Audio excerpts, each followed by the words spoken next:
नमस्कार साथियों, स्वागत है आप सभी का विशाल करंट अफेयर्स पर। और आज की कक्षा की शुरुआत, आज के सेशन की शुरुआत एक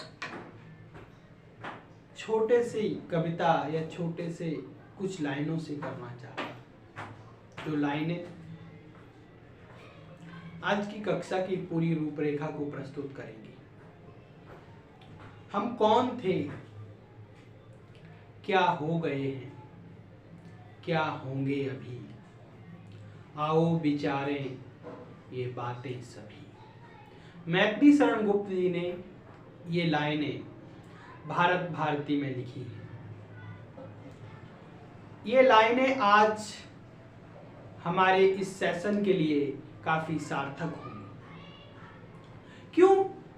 क्योंकि आज हम विचार करने वाले हैं कुछ ऐसे टॉपिक पर जिस पर कोई बात नहीं कर रहा है, जिस पर सब लोग कह रहे हैं कि हाँ हुआ तो है, लेकिन क्या क्या हुआ है इस पर कोई बातचीत नहीं करना चाहता। आज मैं आप सबके लिए वो सारी बातें जो हुई हैं और उन पर कोई बातें नहीं करता है बल्कि अनुभव है कि हुई हैं, उस पर बात करने जा रहा हूं। क्या बातें हैं वो?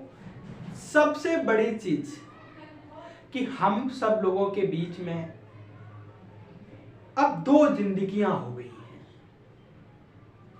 एक जिंदगी कोरोना महामारी से पहले की,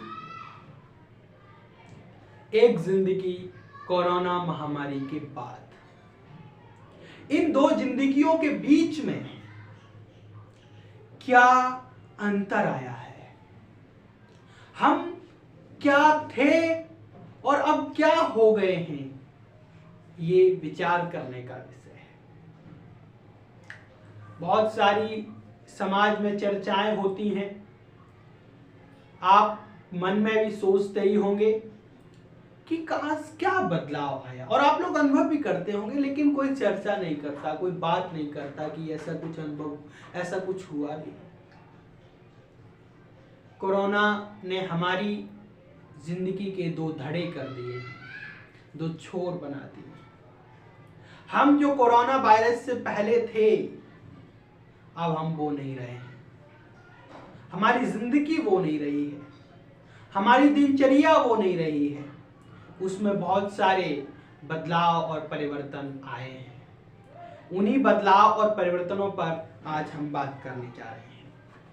इन परिवर्तनों और इन बदलावों को देखने के लिए हम अपने आज के सेशन को कुछ भागों में बांटेंगे, या जो हम परिवर्तन देखेंगे उन परिवर्तनों को किस किस आधार पर देखेंगे।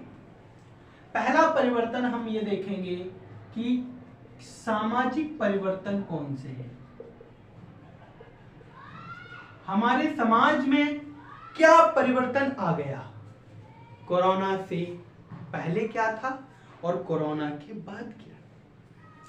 दूसरा हम परिवर्तन देखेंगे सांस्कृतिक तौर पर, सांस्कृतिक परिवर्तन क्या है। तीसरा हम देखेंगे व्यक्तिगत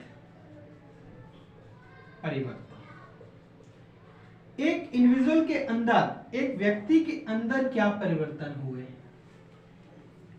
और एक चौथा परिवर्तन जिसको हम देखेंगे वो होगा हमारा पर्यावरण, पर्यावरणीय परिवर्तन।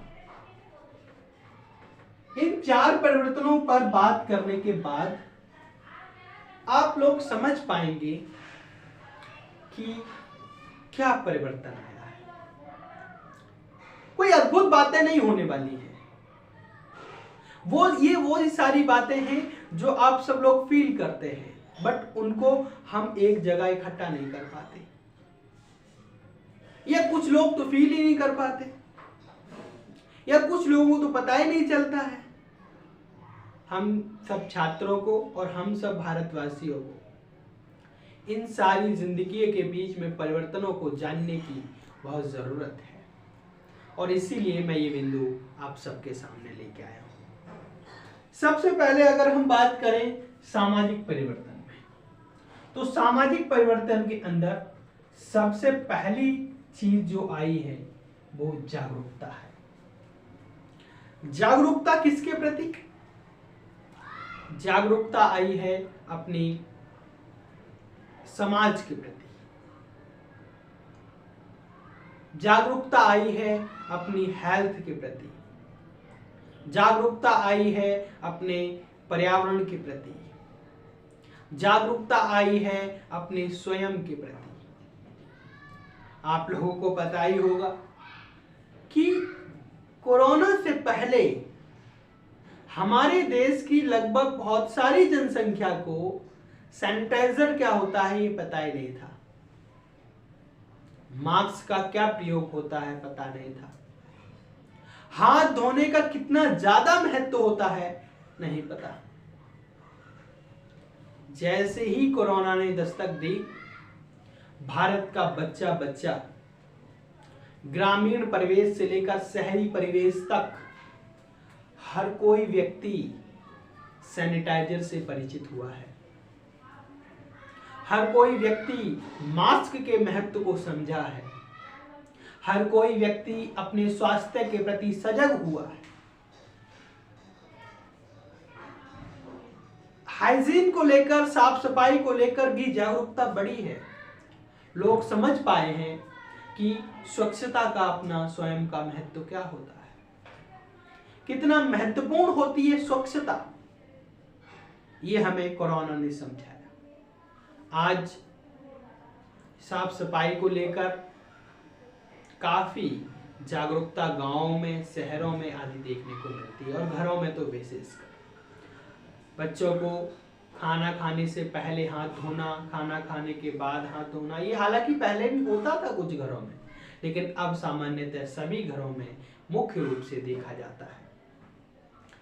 हम सभी लोगों ने अपनी इम्यूनिटी सिस्टम को, अपने इम्यूनिटी को ताकतवर बनाने के लिए अलग अलग प्रकार के काढ़े पिए, अलग अलग प्रकार के उपचार किए गए। एक जनमानस समझ पाया कि इम्यूनिटी क्या होती है, ये जो प्रतिरोधक क्षमता है इसका काम क्या है, इसको समझने का जो काम है हमारी कोरोना के बाद हुआ है। तो जन जागरूकता जो है वो कोरोना ने बहुत बढ़ा दी है अपने हेल्थ की तरफ। दूसरा हमारा जो महत्वपूर्ण रहेगा वो इसी जागरूकता से ही है कि स्वास्थ्य के प्रति जागरूक हो गए हैं लोग, जो मैंने आपको बताया। और जो है हमारा, और सबसे बड़ी बात जो समाज में आई है वो है डिजिटल होना। हम सब के लोगों में, हम सब में कोरोना के बाद इस डिजिटल का, मोबाइल फोन का और अन्य चीजों का उतना ज्यादा महत्व नहीं था, कंप्यूटर, लैपटॉप या अन्य डिजिटल चीजों का, और उनका प्रयोग भी हम भली भांति नहीं जानते थे।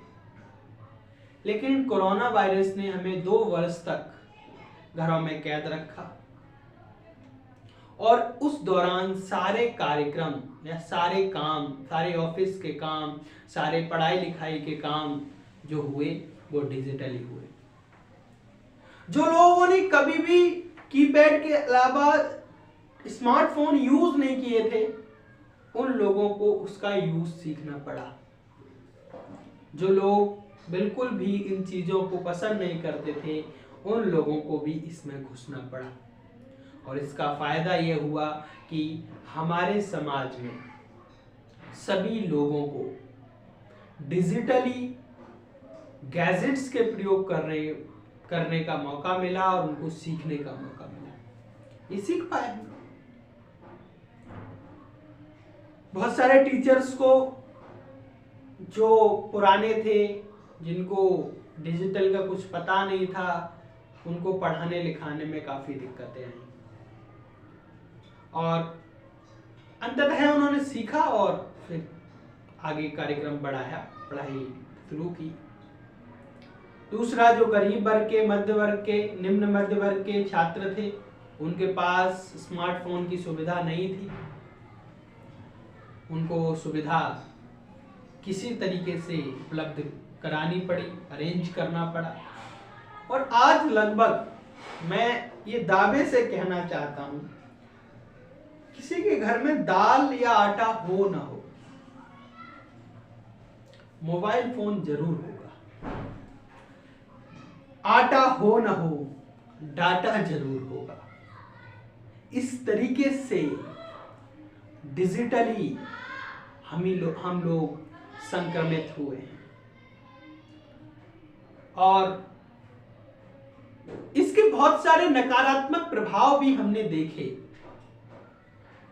अलग अलग प्रकार के ऑनलाइन गेमिंग आई, और इस ऑनलाइन गेमिंग ने भारतीय समाज के बच्चों को, ना केवल विश्व के बच्चों को परेशान किया, उनको शिक्षा से पथभ्रष्ट किया, उनको ध्यान पढ़ाई में न लग पाना, अन्य चीजें, अश्लीलता जैसी चीजें भी डिजिटल के माध्यम से बहुत ज्यादा समाज में व्याप्त हुई, फैली, जो कि समाज के लिए खतरे की घंटी हुई।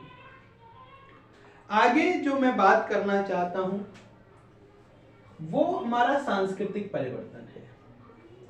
सांस्कृतिक परिवर्तन में सबसे पहले हमारा ईश्वर के प्रति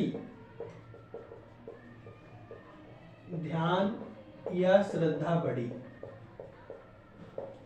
ईश्वर के प्रति हमारा ध्यान या श्रद्धा बढ़ गई। क्यों? आपको पता है कोरोना के टाइम क्या हुआ? कितने सारे लोग मर रहे थे। ऐसे 4-5 बेड लगे हुए हैं अस्पताल में, ये मर गया, ये मर गया, ये मर गया, ये बेचारा अकेला पड़ा है और ये सारे सामने, इसके सामने मरे। तो क्या लोगों के दिमाग में एक चीज आ गई कि जीवन क्षण भंगुर है, कभी भी खत्म हो सकता है, इसका कोई भरोसा नहीं किया जा सकता। जब ऐसी चीजें आ जाती हैं, जब मनुष्य को ये फील होने लगे कि जीवन तो क्षण भंगुर है, कभी भी खत्म हो सकता है, इसका कोई भरोसा नहीं है, एक सांस आई और फिर दोबारा ना आई, तो जीवन क्या बचेगा? इस स्थिति में व्यक्ति ईश्वर के प्रति ज्यादा लगाव कर लेता है। उसको लगता है कि अब जीवन तो क्षण भंगुर है, केवल अंततः एक सहारा है, वो है ईश्वर। तो ईश्वर की तरफ उसका लगाव बढ़ जाता है। इसीलिए भारतीय समाज में कोरोना महामारी के बाद ईश्वर के प्रति लोगों की श्रद्धा बढ़ी है, मंदिरों के प्रति श्रद्धा बढ़ी है, धार्मिक अनुष्ठानों की तरफ श्रद्धा बढ़ी है, समाज सेवा बढ़ी है, लोगों में प्रेम बढ़ा है। क्यों बढ़ा है? क्योंकि जब लोगों को ऐसा लगता है ना कि जीवन कभी भी जा सकता है, कभी भी खत्म हो सकता है, तो लोग यही करते हैं कि आपस में अच्छे से जी लें, ईश्वर का ध्यान कर लें, प्यार से रह लें, जो मेरे पास है उसका लोगों को भी फायदा हो, समाज सेवा करो। इस प्रकार के भाव सांस्कृतिक तौर पर हमारे सामने को आए को मिले हैं, और मृत्यु का भय भी कम हुआ है। मृत्यु का भय कम हुआ है। मृत्यु का भय, देखो, किसी भी चीज का भय तब तक रहता है जब तक हम उस चीज से परिचित नहीं रहते। यदि आप किसी चीज से परिचित हो गए हैं तो आपका डर खत्म हो जाएगा। डर की बहुत अच्छी परिभाषा यही है कि डर तब तक है जब आप उस चीज से अज्ञात हैं। जब तक आपको ज्ञान नहीं है कि वो क्या है, तब तक उससे डर रहे। जैसे ही ज्ञान हो जाएगा कि वो क्या है, डर खत्म हो जाएगा। जैसे मान लीजिए आप रात में 12 बजे जा रहे हैं, पीछे कोई आ रहा है,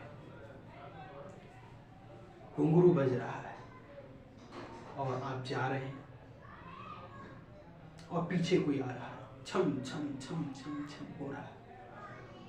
आपको डर लगेगा पीछे कौन है, कौन नहीं है, कोई भूत तो नहीं है, चुड़ैल तो नहीं है, फलाना तो नहीं है, ढिमका तो नहीं है। अलग अलग प्रकार की धारणा आपके दिमाग में बनेगी। लेकिन जैसे ही आप पीछे मुड़कर देखेंगे, किसी ने मजाक करने के लिए किसी कुत्ता कुतिया के पूंछ में घुंघरू बांध रखा है, या कोई पीछे से औरत या लड़की आ रही है, आपका डर खत्म हो जाएगा, क्योंकि अब आपको पता चल गया कि वास्तव में वो क्या है।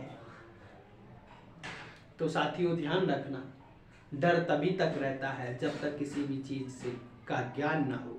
जब ज्ञान हो जाता है तो उस चीज से डर अब स्वतः ही खत्म हो जाता है।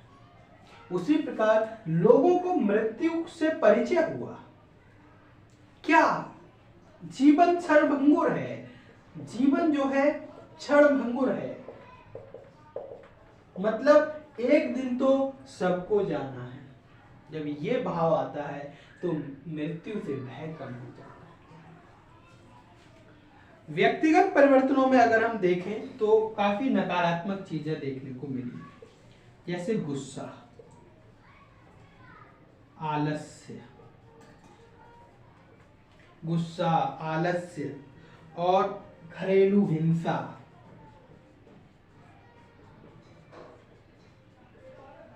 और हाँ, यही चीजें हैं, और एक दो और हम जोड़ सकते हैं। लोगों में आप देखो क्या हुआ, जो पति ड्यूटी जाते थे, पति घर पे रहती थी, बच्चे स्कूल जाते थे, माँ घर पे रहती थी, या वो भी ड्यूटी पे जाती थी, जो भी होता था। अब सारे लोग 24 आवर घर में रहते थे, कोई कहीं नहीं जाता था। अब ऐसी स्थिति हो गई कि कुछ काम नहीं है। अगर घर कुछ काम नहीं होता है तो हर छोटी छोटी चीजों की तरफ व्यक्तियों का ध्यान जाता है। उसने क्या कहा, ऐसा क्यों कहा, क्यों नहीं कहा, उसने मेरा ये काम नहीं किया, फलाना ढिमका। घर में अनेकों चीजें होती हैं। जब घर के लोगों का छोटी छोटी चीजों के पर ध्यान जाना शुरू हुआ सदस्यों की, तो उन सदस्यों के बीच में संबंधों के तौर पर बिछोह होना शुरू हुआ। घरों में लड़ाई झगड़े शुरू हुए, घरों में मनोमुटाव शुरू हुआ, घरों में गुस्सा शुरू हुआ।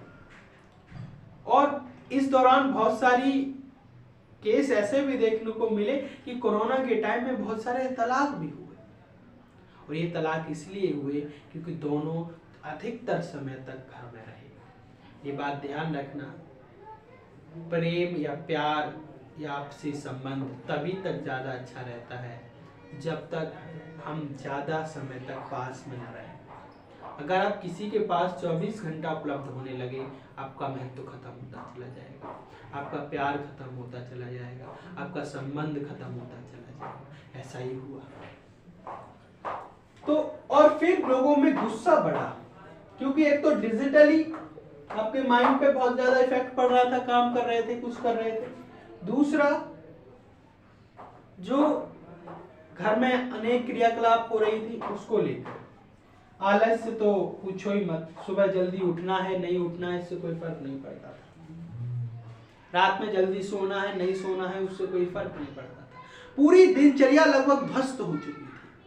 पूरे दिन रात में खाना है फिर सो जाना है, फिर सुबह उठना है, खाना है, फिर सो जाना है। इसके अलावा कुछ काम नहीं बचा था। इसलिए लोगों के अंदर आलस्य आया और बहुत सारी शारीरिक संबंधी विसंगतियां भी आई और घरेलू हिंसा भी इस दौरान देखने को मिली, क्योंकि सभी लोग घर में थे और उसको लेकर दिक्कतें हुई।